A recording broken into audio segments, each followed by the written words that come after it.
So I guess I'll start by just giving you guys a little bit of background about myself. I first got into entrepreneurship when I was 10 years old, and I read two books, Rich Dad, Poor Dad, and also Richard Branson's autobiography. And this inspired me to do things like sell Pokemon cards to people at primary school, and also sell like these chocolates for school sponsorship at $5 instead of $2 and pocket the difference. So I came from like a very conservative, Chinese family, and my father wasn't very impressed with all this. My father, he wanted me to go to law school. And he would say things like, "Son, you go to law school. At the law school, you study hard, and then you be like John Howard." So no matter like how much I tell my dad, "Okay, Dad, I don't want to be like John Howard," I had to go to law school, and I got bored within the first year. So I started organizing university parties, which brings me to the first growth hacking story that I want to share. So we got about 1,000 people per event. We charged $15 to $20, and we made about $15,000 to $20,000 per event that we did. So how did I do this? Well, firstly, I noticed that the club promoters during the day, well, what they would do is they would just create an event on Facebook and invite all their Facebook friends to this event. That's like, an event night at a club. So I was thinking, well, how do I take this method and scale it? And what I came up with was I just hung out at university and I told people about my university end of semester party. And I told them, okay, if you just hop onto my laptop right now and invite all your friends on Facebook to this event, I will give you free entry and I'll also give you a free drink. So it's a pretty easy sell, right? For like somebody at university, some student, they're like, free drink, yeah. So in about 2 weeks, I managed to get 300 people to invite all their friends to this Facebook event. And we had 120,000 people invited to this event. So we did the uni party, it was good, we had a blast. But then what was really cool was you can't do this anymore, but previously on Facebook, you could actually renew this event. So you can set an expired event to a future date, and then you can change the name. So then I just set it to my next event. So I was like, oh, in like another 2 months' time, we're gonna have like another uni party. And Facebook would actually let you message these 120,000 people in one go. So you could just click message attendees, and I had like this spam database of 120,000 people that I was just messaging like continuously and just making money off this during university, which is really cool. But those days ended when Facebook banned all my accounts and deleted all my events. So it was good whilst it lasted, but so in my last year of university, I ended up working or interning at Macquarie Bank and also at Groupon. I got fired from both jobs within the first 3 months, so that didn't go out too well. But what was interesting was my boss at Groupon actually decided to invest in my new business, which is Deals Extra.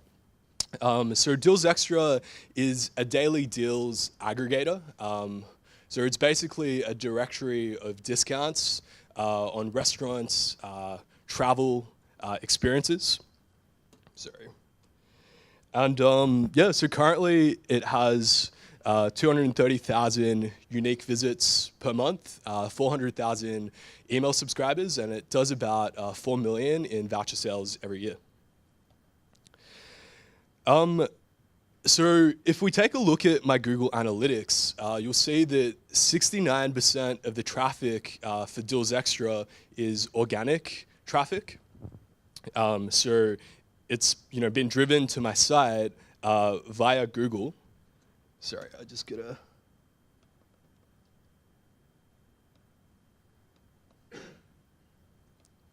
Yep, so it's been driven to my site via Google, and as you can see, I'm getting traffic from 37,000 different keywords, and this traffic is being captured by 50,000 different landing pages. You can see like just on the bottom there. So each landing page or keyword gives me only a very small amount of traffic and accounts for like 0.1% or less of total traffic. So the idea is you want to target a lot of low competition keywords, keywords that are easy to rank for but don't have much traffic in Google. But since we're targeting a lot of them, we're able to get a lot of traffic in aggregate. And we target these keywords by building a lot of landing pages, one landing page for every keyword. And the second component of this is building a lot of high quality links, which I would get onto. So this is one of my landing pages. As you can see, it's pretty simple. This is all generated automatically from scraped content. So basically, I took every deal that Kobe Jones restaurant has run in the past, and I put it onto a landing page. I made a page like this for every business that has ever had a promotion or a discount, creating 50,000 landing pages that are targeting the keyword business name plus deals. So, Kobe Jones deals or Sydney Aquarium deals. And there's a pop-up on this page to capture emails when users hit the page. So the second part of getting traffic with SEO is building quality links. And how we do this is we steal our competitors' backlinks. So there's this tool called majestic.com, or you can also use Moz, and it will let you see your competitors' backlinks. It will let you see what sites are linking to your competitors, and you can get a lot of insight into what the SEO or link building strategy is through this, and you can acquire the same links. It's also good to look at sites that are ranking in very competitive industries, such as loans or SEO itself as a keyword. So if we take a look at my backlinks, I want to go into two types of links that still work quite well. The first is charity and sponsorship links. So this is an example. This is Creative Commons, where you'll see on their sponsorship page, if we pay them $3,000, if we donate $3,000, they will mention our website as one of their sponsors. Now, this may seem very expensive, and it is, but you'll notice that Creative Commons has a domain authority of 100. According to Moz. So authority score is a score used by Moz, and it's basically to measure how well a website will rank in Google. And it's a logarithmic scale. So a score of 100 basically means that this website is one of the top 100 most authoritative websites on the internet. So pretty much if you got one link from this website, your domain would have more authority than the homepage of Channel 10. And that will be reflected in the amount of traffic that you get. So how do we actually find pages like this, like sponsorship pages? Well, I've listed a couple down there, so Project Counter, ICDRI, but what you do is you go to one of these pages and you look at, okay, well, who else has bought a link here? And you'll see, okay, accident attorneys. And then you'll put that website into Majestic to see what other backlinks they have. And most likely, if a company has sponsored one charity, they probably have sponsored multiple charities. So you can find more sponsorship sites that way. The second type of link that I think still works is commenting on articles, news articles that are related to your business's industry on some of these more authoritative news sites. So this is really easy. You just tell a freelancer to go do a Google News search for articles in your industry and just comment on those articles, provide some thoughtful feedback and link back to your website. So after Deals Extra, I traveled a bit, which was cool. So I went to all these places. And then after that, I came back and I started Contact Out about a year ago. So Contact Out is a Chrome extension, and it lets you find people's email addresses and phone numbers. We have a database of 600 million email addresses. And what that means is we have contact data for about 65% of everybody in the Western world who is online. And we sell this data to recruiters. predominantly, who pay quite a lot of money because they make between $15,000 to $30,000 per hire. So we sell it for $4,000 per year. And we have about 30% of the Fortune 500 using our tool, and we've had like a lot of good feedback from people at Apple or Cisco. So how I built Contact Out was primarily just by copying what has already been done. So last year, I applied for this startup accelerator called StartMate. And I kind of wormed my way in without a real business. I was just like, yeah, I'll join you. I know what I'm doing. But I got in, and then I'm like, oh, well, crap. Now I have to figure out what I'm actually going to do for a business, for this startup accelerator. So I just decided to copy. Like, I hopped on AngelList and Crunchbase and VentureBeat, and I looked at companies that recently got funded or were recently acquired. And I came across this company, Connectifier, which sold for $100 million to LinkedIn. And I basically copied exactly what Connectifier did. They were an email finding tool for recruiters, but they were focused on tech talent in the United States, whereas I was like, okay, I can replicate their technology and I can take this globally. So that's what I did. The first thing I did was I reached out via email to every ex-employee at Connectifier. I requested their mentorship and I offered them $500 for their time, but everybody who actually wanted my $500, I didn't talk to them. Because the trick here is to offer $500 to legitimize yourself and to get a good response rate to that email. But people who are successful, they're already rich. They don't care about your $500. They'll just give you advice for free. And the people who will take your money, you don't actually want to talk to them because they're probably not very successful, nor are they going to give you good advice. Anyway, so I managed to get the vice president, the ex-vice president of Connectifier. He was the head of marketing and sales. His name is John Girard. I got him on the phone and he gave me some excellent advice over about an hour's time. And I ended up giving him 0.5% in equity to come on board as a full-time advisor. And John pretty much told me exactly what Connectifier did to scale from 0 to a $100 million business. So this is the most important thing I did that led to Contact Out's success. I mean, forget about like growth hacking experiments and, oh, I'm gonna like test this funnel and work things out. No, just ask somebody who's already done it before and then just copy what they did. So whatever business you're doing, there is bound to be someone who has done what you've done, what you're trying to do now before, and they're not in direct competition with you. So all you gotta do is you find them on LinkedIn, use my tool, or just send them an email, and ask them for their mentorship and bribe them, like offer them money, but don't actually give them money.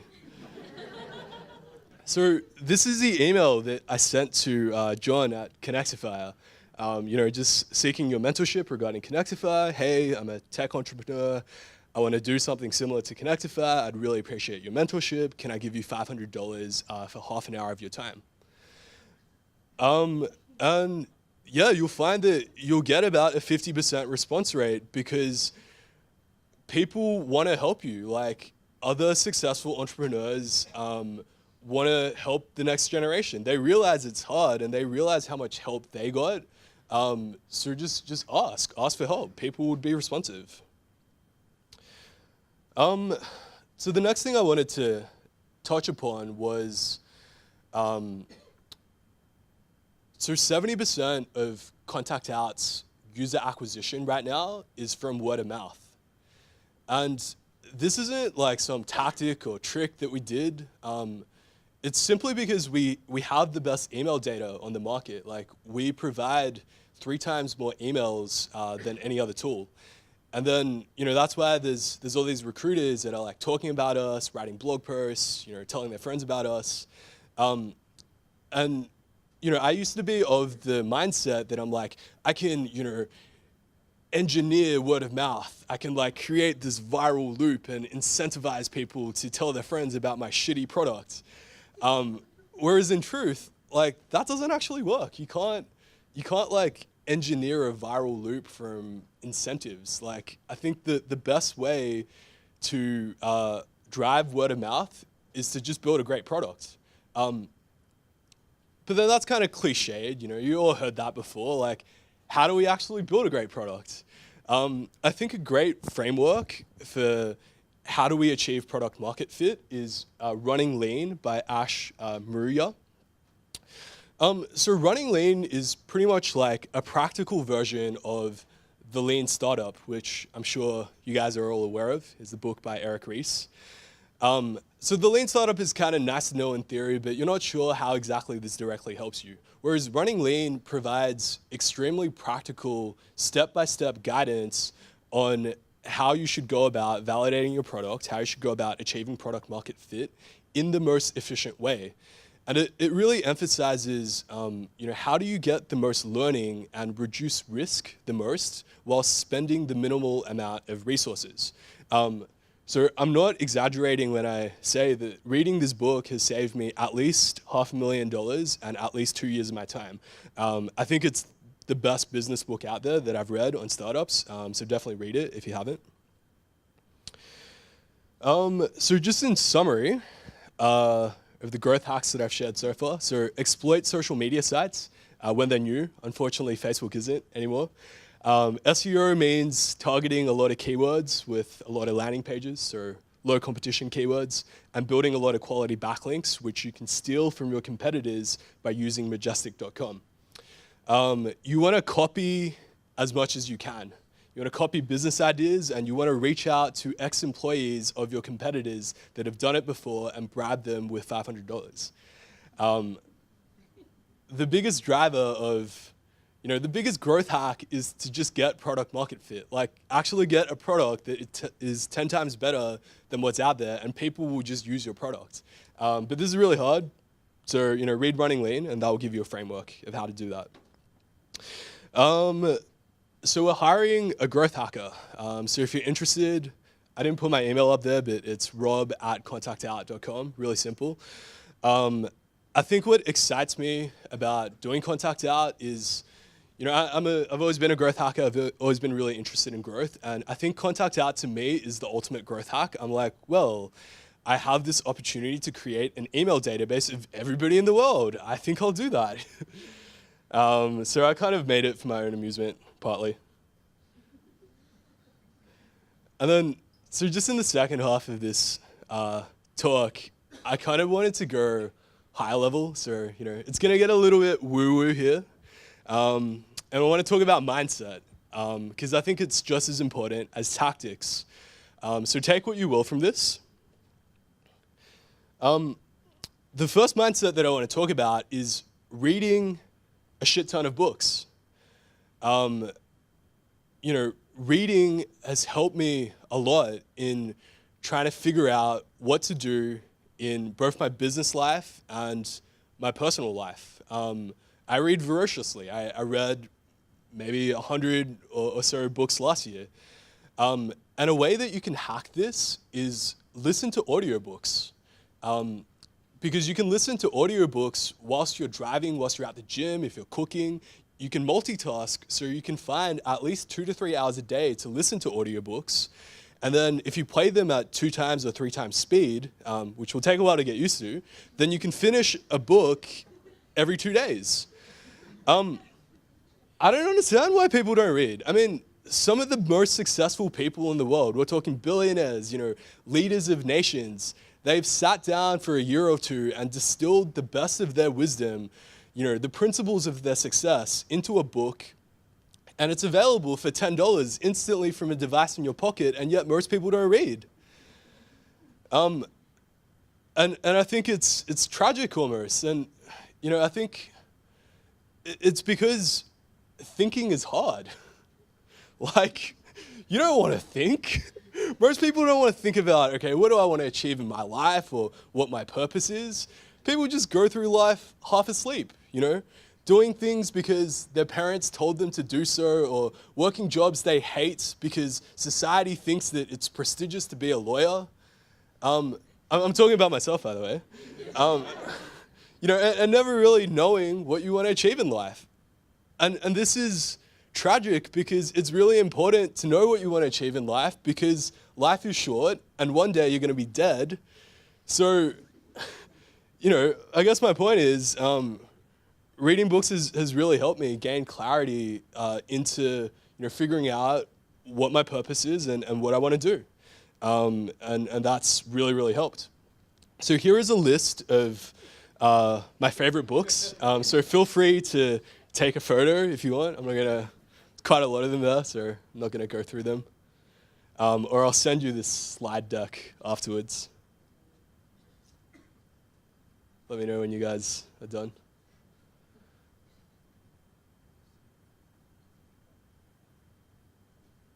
Yep, good. All right, so the next thing I want to talk about is setting big goals and having this mindset that you can that you can achieve anything that you set your mind to. And this is really cliched, like, this, everybody says this. But it's also a self-fulfilling statement in the sense that if we don't believe that we can do something, then we don't even try. And if you don't try, you fail by default. So it's useful to believe that you can do anything and just go out there and try. There's this book called Talent is Overrated. And it describes the story of this psychologist who was trying to prove that any world-class skill, any world-class talent can be acquired through training, that it's not, in your genetics. So he chose chess as a skill because he thought that chess was a good metaphor for, for intellectual capacity in humans. And he had three daughters, three poor daughters who he decided he's going to train to be, world-class chess champions. And they did. They went on to become the top three female chess players in the world and some of the first female grandmasters in chess. So it may not be accurate or true, but it's definitely a useful belief to have that, nobody is cut from a different cloth from you. If you see somebody else doing something, then you could do it as well. You just got to put in the training and the discipline. Because, when you have this belief, you're empowered to go out there and to try and to do it.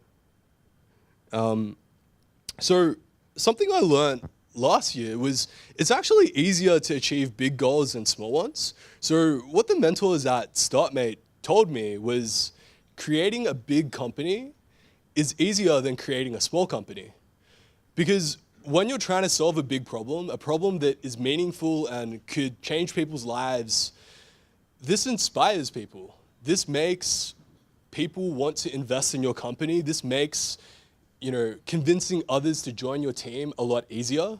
Whereas if you're just trying to build a small business, you're just trying to make some money to be wealthy yourself or meet your own needs.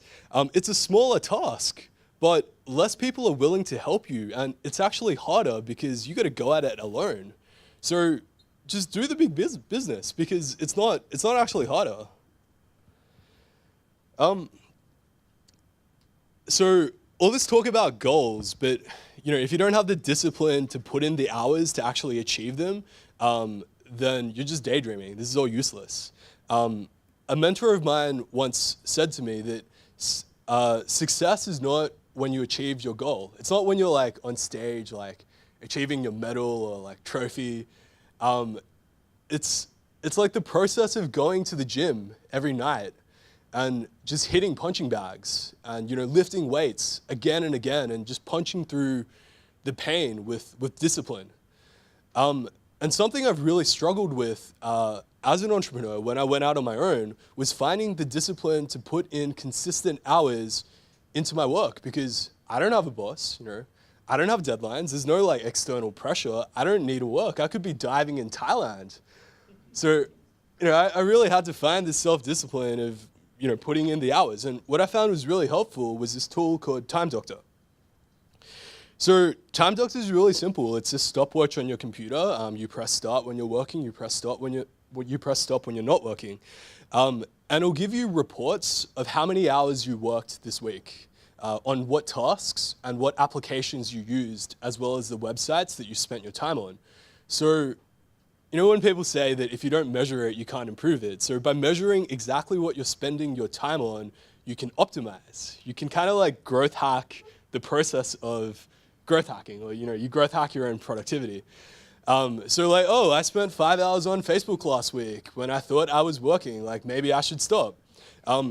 When I first started using Time Doctor, I realized that half the time I spent on my computer was not productive time. I thought I was working, but I was reading blogs, like emailing on Facebook.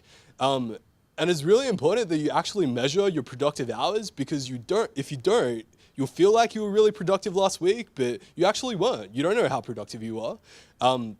So I aim to log 30 productive hours a week, and that's excluding meetings, excluding email, excluding reading industry news, just purely like when I'm executing and doing stuff that is directly going to grow the company. And that's been really, really helpful in keeping me focused.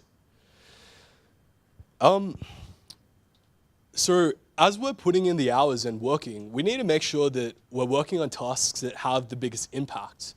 And a really good question to ask is, what is the one most important thing that I could be working on right now that would have the biggest impact? So it's not even, like you guys have heard about the 80-20 principle, where it's like, what are the 20% of tasks that will get me 80% of the outcome? No, it's like, what is the single most important task that you could be doing right now that would have the highest impact? Humans really suck at multitasking, so just pick one thing. And so the way I do this is I continually ask myself throughout the day, what's the most important thing right now? Okay, I'm gonna do that. All right, now what is the next most important thing that I gotta do? And then I'll do that, and I'll just keep working through that process. So there's a book on this. It's called The One Thing. It's great. You guys should check it out. And I just want to touch on meditation. So now it's gonna get really woo-woo. So I meditate for 12 minutes a day. Nothing complicated. I sit and I stare at a wall for 12 minutes. And I try to clear my thoughts and focus on the present moment. I just focus on, noticing my breathing, what I'm feeling in my body at this current point in time.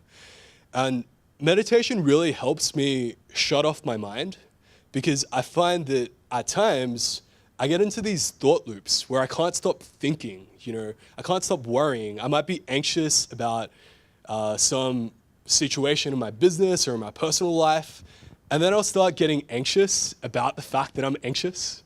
Like, oh, why am I feeling anxious? Like, I shouldn't be anxious. I need to be confident. Like, what would people think of me if I act anxious? And then I'll just get into this very unhealthy negative thought spiral. So I'm sure you guys can relate to that in some way. But where meditation has really helped me is being able to shut off my thoughts and, and just stop.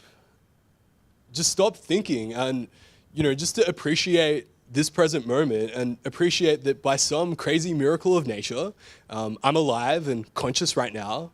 And just to appreciate being conscious and, just to appreciate that you're connected to this universe, to life, and every other person in this universe who's also conscious. And just to realize that, at the end of the day, that I'm just like a monkey flying around on a space rock, and like none of my problems, personal or business, means nothing in the grand scheme of things. And you're kind of part of something that's bigger than just you. So a great book on this, one of my favorite books, is called The Power of Now by Eckhart Tolle. And he really explains this well of how to meditate and what meaning and benefits that meditation can give to your life. So I think for me, it's helped me kind of distance myself and not take my troubles so seriously, and just have this sense of peace and groundedness as I go through doing my business and as I go through my life, which I think is very important if you want consistency in anything that you're going to do. And the last thing I wanted to talk about was fear of failure. So a lot of people, they don't start businesses or they don't chase their goals because they fear failure. It's another cliche that people say 9 out of 10 businesses fail.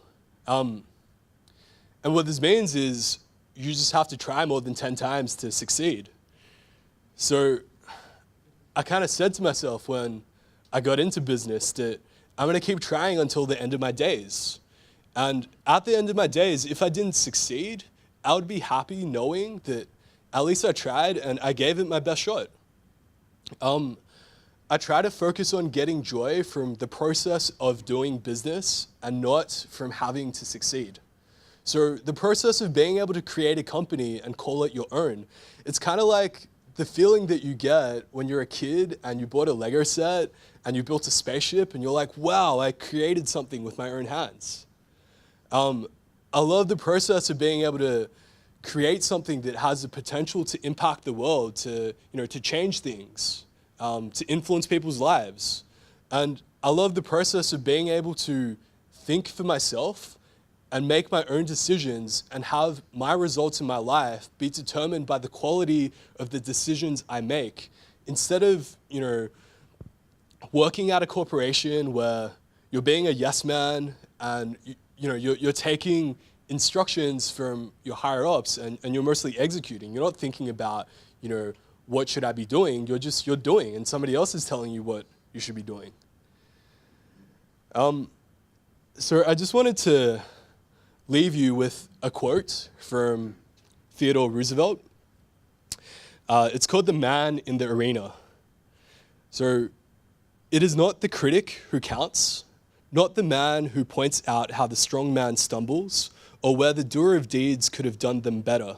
The credit belongs to the man who is actually in the arena, whose face is marred by dust and sweat and blood, who strives valiantly, who errs, who comes short again and again, because there is no effort without error and shortcoming, but who does actually strive to do the deeds, who knows great enthusiasms, the great devotions, who spends himself in a worthy cause, who at the best knows in the end the triumph of high achievement, and who at worst, if he fails, at least fails whilst daring greatly, so that his place shall never be with those cold and timid souls who neither know victory nor defeat. Thank you.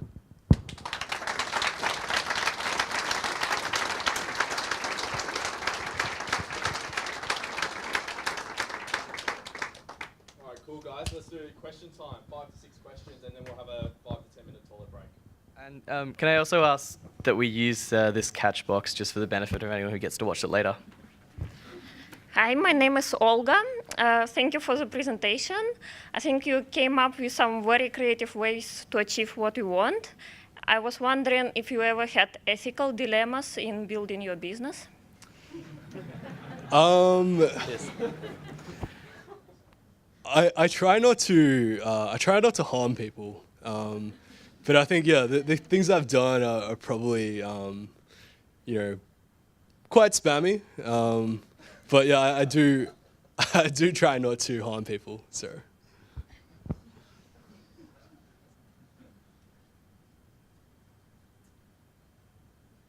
Another question, guys? Oh, yep.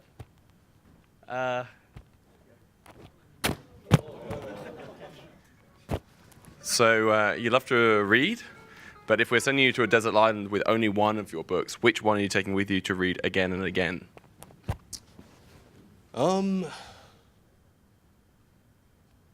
I think that's really hard to say. Like, I could give you like top 3, maybe top 4, which would be The Fountainhead, The Power of Now, The Singularity is Near, and Running Lean. The Fountainhead.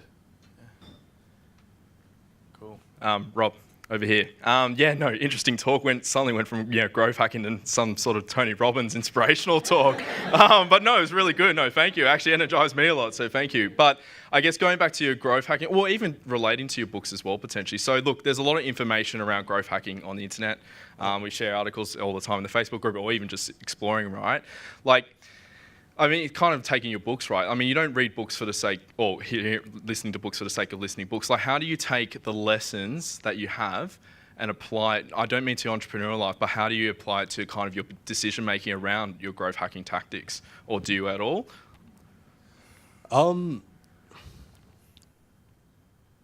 Sorry, I don't quite understand because So when you listen to somebody and you hear different lessons and stuff like that, how do you feel? What's your process in terms of applying that stuff to your business life, and then even like growth hacking related, right? Growing your business. I'm not really sure because for me it comes quite organically. Like I'll read some books in the area that I'm trying to learn more about.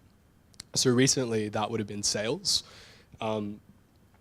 And so I read like Challenger Sale, I read like Sales Hacker, Predictable Revenues, and those concepts kind of just sunk in. And I guess if you're just researching and reading in the right area, then those concepts would just sink in. So I'm not quite sure what you mean by like how do they apply it. I think for me it's just like pretty organic if I'm reading the right content. Right. Okay. Cool. Nice one. Yeah. There you go, mate. Just out of interest, if you will answer it, why'd you get fired from your jobs? Why did I get fired from my jobs? So at Macquarie, I think I was just a crap analyst. Like I didn't have good attention to detail. I asked too many questions. But when I got fired was because I posted on Facebook. I was like, oh, I'm really excited to be meeting people from McKinsey next week. I'm going to go backdoor my way into McKinsey. And I don't have anybody in my team on my Facebook besides the other intern who thought it would be a great idea to show my director what I posted. And then my director was like, oh, you divulge confidential information. I'm like, how did I do that? Like I said something about we're meeting McKinsey. And it's like, oh, you can't like say that because it's a deal. I'm like, I could be meeting my friend from McKinsey outside of that. And that didn't fly. So I got fired because of that. And at Groupon, I got fired because I started Deals Extra in the background. And they actually gave me an affiliate deal. So I was like working in marketing for them and I wanted to try a lot of spammy, ethically questionable things, which they weren't very happy with. So I was just like, pay me 10% and I'll just like start this other site and I'll like drive traffic to you. And that's what ended up happening. If you were to start again, what sort of skills would you look to invest in? Or I don't know if you'd study anything like besides the books that you'd read. Start again doing what I'm doing now, or start again doing what? Just like if you were to go along the journey, you say you hadn't had any experience, like what would you invest in, any courses, or any skills you'd recommend people to sort of study now? I would read a lot, and then I would get in touch with the right mentors. And it depends on what you're trying to do, like what type of business you're trying to do. But I would read, and then I would get in touch with mentors and ask them to share their experience. Hi, you just mentioned in your talk about gaining backlinks from authoritative pages like Creative Commons, like sponsorship pages, but depending on what product you're doing, how do you identify what sites you should be going for to get these backlinks to your product? Yeah, so for the charity sponsorship sites, they don't actually need to be relevant to your industry. Because it's quite natural for unrelated companies to sponsor a charity, and because these charities have such high authority, because they're getting sponsored by some of the biggest companies in the world, and they're very well-known brands. It's just they don't have much money. It doesn't matter. You'll still get a lot of benefit even if they're not related to your industry. And you can acquire links that are relevant to your company or to your industry through other channels of links which are not the charity sponsorships. Okay, cool. Thank you. Let's go for one more question over there. Can I ask a question? So when do you define the step is failed so you can start a next one? Like you consider it's failed and you plan to get another one. Like, is any? criteria for that? I guess that's really hard to answer, but it comes down to asking, is what I'm doing right now the most effective thing I could be doing? And I guess, it really depends on what you're doing. And, reading a lot on what you're doing and researching a lot helps you kind of decide that. But I think it depends, a lot on what you're actually doing. I don't think you can kind of have like a general framework to say, okay, well, if business meets like A, B, and C criteria, then it's failed.